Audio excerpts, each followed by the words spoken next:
listen up, okay? Um, Unfortunately, the thought, the logical understanding that you and this person are a great match is not enough to make somebody fall in love with you. I've been with people who I thought weren't good, who I knew were on point, like on paper, perfect match. The looks apartment, exactly how I like it.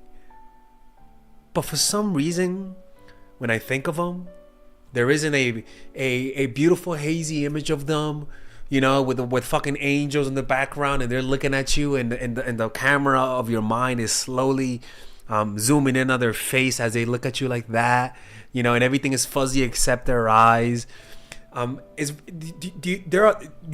could have everything and not feel that for that person, and it could be very frustrating because you know that they're perfect for you, but for some reason you don't like them. And so the other person also sees the same thing in us. And the reason why that is because we have not engaged their emotion. There are two ways that this happens.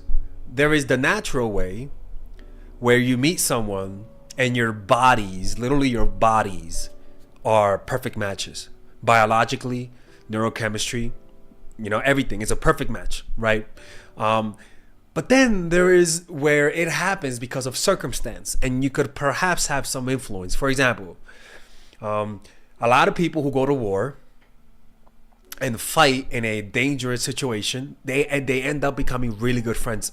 And studies show that whenever you go through a traumatic event with somebody else, you guys become trauma bonded, right? That's an example of maybe you would never have been friends, but because you guys went through this together, all of a sudden a relationship that would have never have happened naturally, now it's happening, right? So we're going to be talking about how you could do that without being manipulative and without going straight to hell, all right? And if you guys want to learn about these things, you guys can purchase I have a bunch of courses that I talk about this. In particular, you guys can purchase the Mindful Attraction University. It's a bundle of all of my courses where I teach you these strategies. I teach you the strategies on how to make somebody fall in love, how to find the right person, how to prevent the other person from falling out of love, which is what usually happens a lot of the times. I have a course on assertiveness. I have a course for single people, for people in relationships. You could order it right now by clicking on the description down below where it says order the bundle, and I'll see you guys inside. It's honestly all of my courses that I've ever made for you guys in one place. Okay, all right, let's begin. So look, let's talk about what engages emotions. Well, we have two parts. We have one part of our brain which is called the reticular activating system. The reticular activating system, I believe, is in the amygdala, and that's what is always looking out for threats, particularly threats to our survival, but also is also looking out for things that will promote our survival. That means food, the opposite sex, right, or positive connections, alliances. And then in the negative side, we look for threats. The dark shadow over there that's slowly walking up to you, right? The friendly politician who looks too good to be true. The snake that is rattling. All of that. Our brain are always scanning for what's a threat and what's not a threat.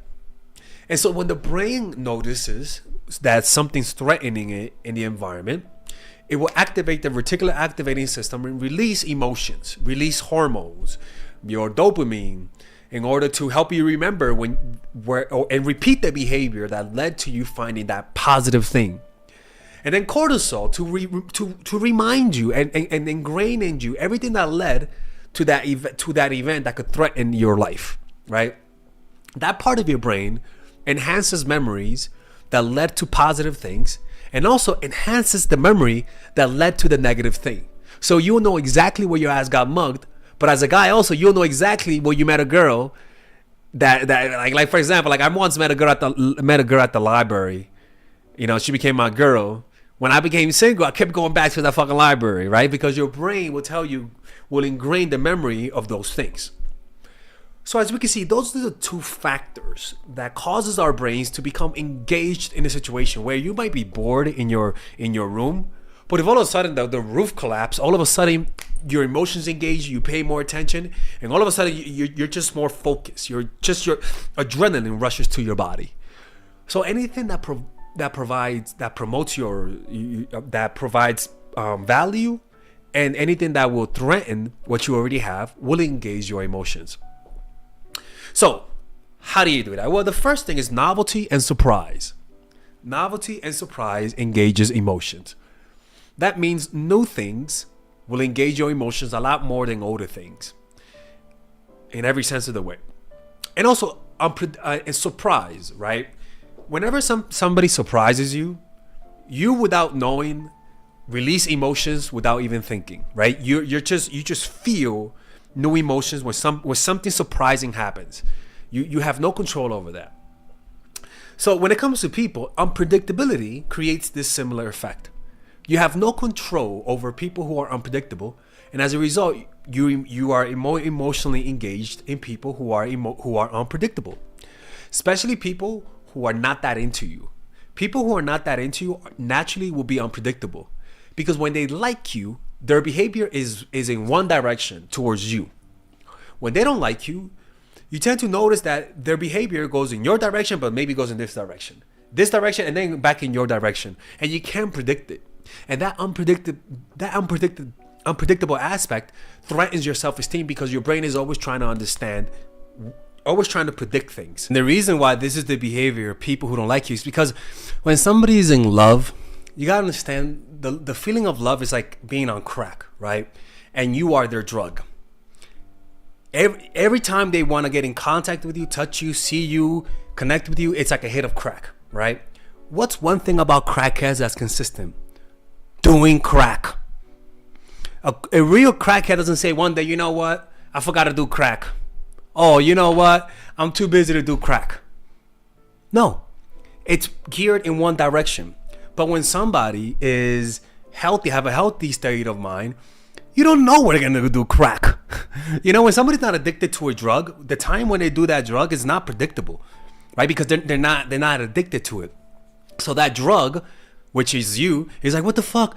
This person doesn't like me? Everyone likes me, I'm crack, right? But once they start falling in love with you, just like any addict, you can start to predict their behavior. You know exactly where they're gonna be. You know exactly what they're gonna do. So that's why people who are not consistent, I'm like, you are one weird crackhead, because that's not how people who are in love work. That's not how somebody who loves you work. They're not inconsistent. They are consistent to the bone, because this is an emotional experience, and emotions have reactions that are consistent. All right, if you guys enjoy these videos about stoicism, dating, relationships, self-help, moving up in life, I would recommend you guys check out some of my courses that I have for sale. These courses are courses for men and women. For example, Nice Girl, Nice Guy is a course about how to become more assertive. Natural Chemistry is a course for women that I have on how to develop strong relationships. Dark Game is a controversial course that I have for guys on how to attract women in their life and keep it. It's not as dark as it seems, but we do talk about some dark psychology in here. Psychological Game of Attraction is a course that we made for women who are single. And as you see, we have a course about how to develop charisma, emotional mastery, which is a course about how to develop a meditation practice, and how to improve your emotional life, to become more resilient, to not let rejection hit you so hard, to be able to bounce back from failure. I have a course called Nice Guy, which is a course for guys who are single and guys who want to be able to develop more assertiveness training, right? Most of these courses come at $99. And there you could also purchase the bundle where you guys can purchase all of the courses in one go at a discounted rate, right? We have a bundle for women and a bundle for men. So click in the description down below to check them out. You could browse around and see the courses that you like. And if you don't like them, you guys can ask for a 30-day money-back guarantee, and I'll give you guys the money back, okay? And in fact, we actually have a new one for women right now we're developing. It's called The Feminine Woman. So if you're a woman watching, this course is specifically to help women become more feminine, to embrace their feminine while embracing their masculine energy. And I'm actually going to make a course for that, like that for men, which is called the Masculine Man, which is a course on how to develop masculinity and develop masculine energy to attract women in your life, to attract business success in your life, to be able to be better socializing, to read people better. It's truly an all-around course. So if you guys want to check out those courses, click on the description down below where it says purchase the courses, and I'll see you guys inside. Bye-bye.